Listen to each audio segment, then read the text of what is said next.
Lesson 100, Ratio Problems Involving Totals.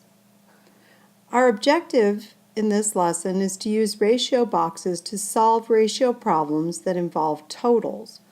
The prerequisite skills that you're bringing with you to this lesson are that you should be able to draw and use ratio boxes to sort ratio numbers and actual counts, that you should be able to read and write proportions and use cross products to find a missing term in a proportion, and the fact that you should be able to use proportions to solve ratio word problems. So our new concept is that in some ratio problems, a total is used as part of the calculation. Consider this problem. The ratio of boys to girls in a class is 4:5. If there are 27 students in the class, how many were girls, or how many girls were there? We begin by drawing a ratio box where our two columns are ratio and actual count. In addition to the categories of boys and girls, we have a third row for total students. We will use the letters B and G to represent the actual count of boys and girls. So you can see our chart all set up here, and our unknowns are boys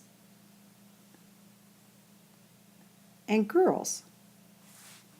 In the ratio column, we add the ratio numbers for boys and girls and get the ratio number 9 for the total. So when you look back in the word problem, you don't see that 9 in the problem.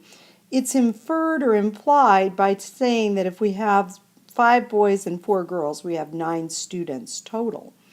And that gives us something to put down in our total column. And then we put our 27, the total from the word problem, into actual count. We will use 2 of the 3 rows from the ratio box to write a proportion.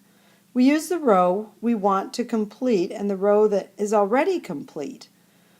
Since we are asked to find the actual numbers of girls, we're going to use the girls row. And since we know both totals, we will also use the total row. That's how we pick the 2 rows. We can only have one variable in our problem.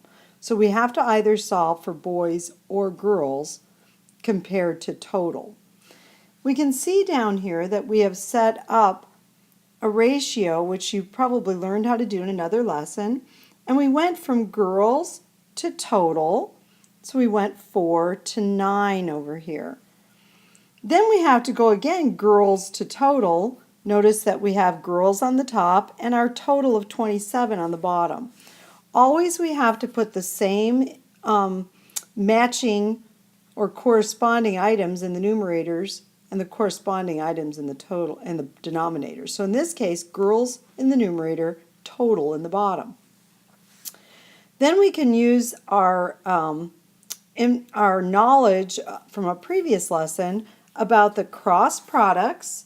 That means multiplying a cross between the 2 fractions. So the cross products of equal fractions are equal.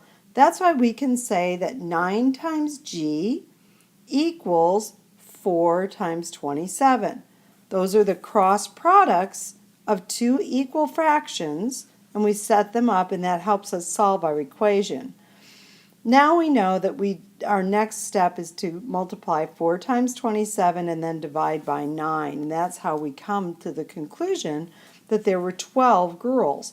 And if we look at it reasonably, 12 is less than 27, so that's reasonable. If 12 were not less than 27, we would know that we had a problem because we would have more girls than we had total. And we can also kind of infer from this that if there were 12 girls and there were 4 in the ratio and 5 boys, that B is probably bigger than 12.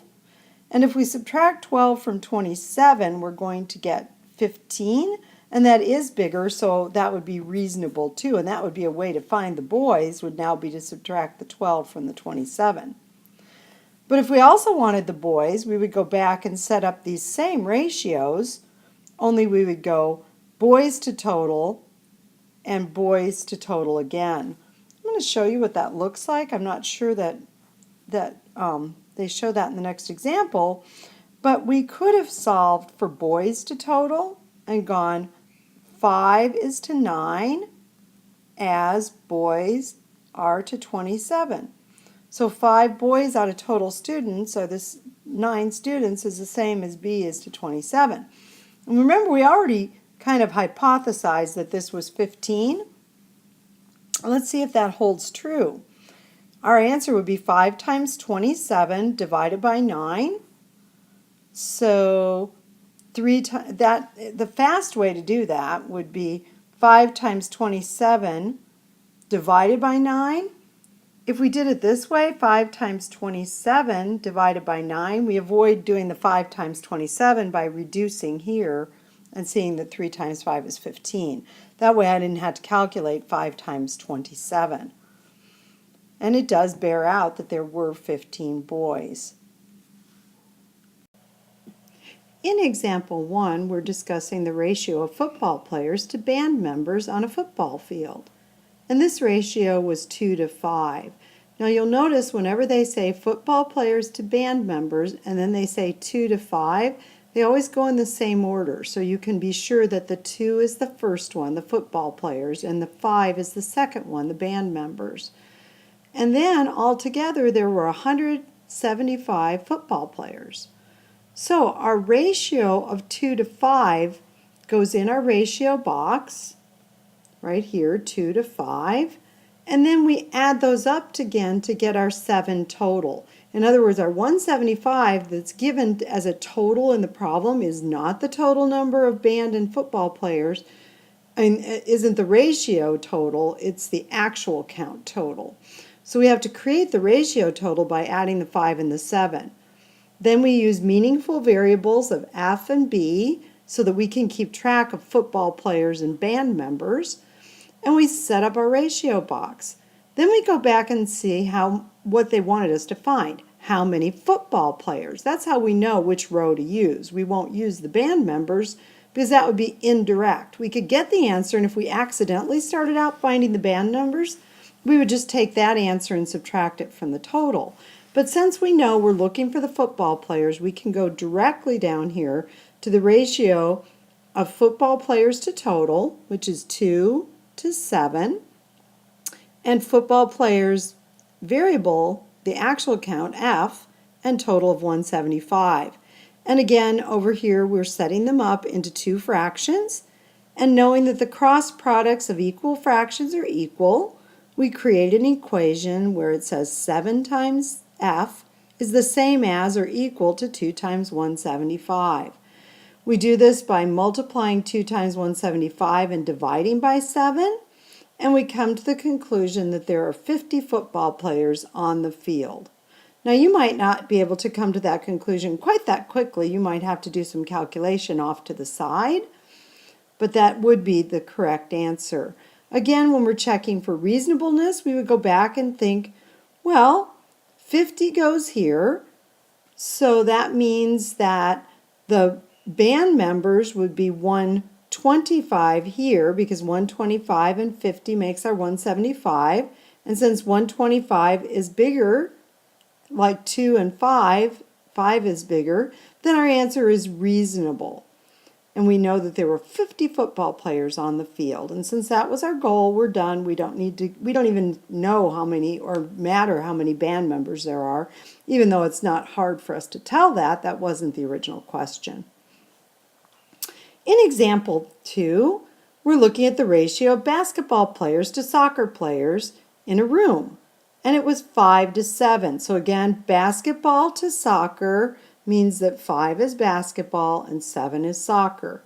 And sure enough, in our chart here, 5 to 7, our unknown total was 12. So we had to calculate that by doing 5 plus 7.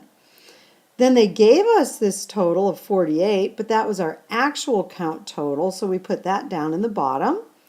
We set up our 2 equal fractions, and we picked them based on the fact that we were asked how many basketball players. So we used the 5 and the B, 5B, to our 2 totals, 12 and 48. So there we get 5 times 48 divided by 12 should bear out to be 20. And when we do that, we know that there were actually 20 basketball players, and that was what our goal was basketball players. So we know that we've accomplished that goal. We can go back, put our B in as 20, figure that our soccer players are 48 minus 20.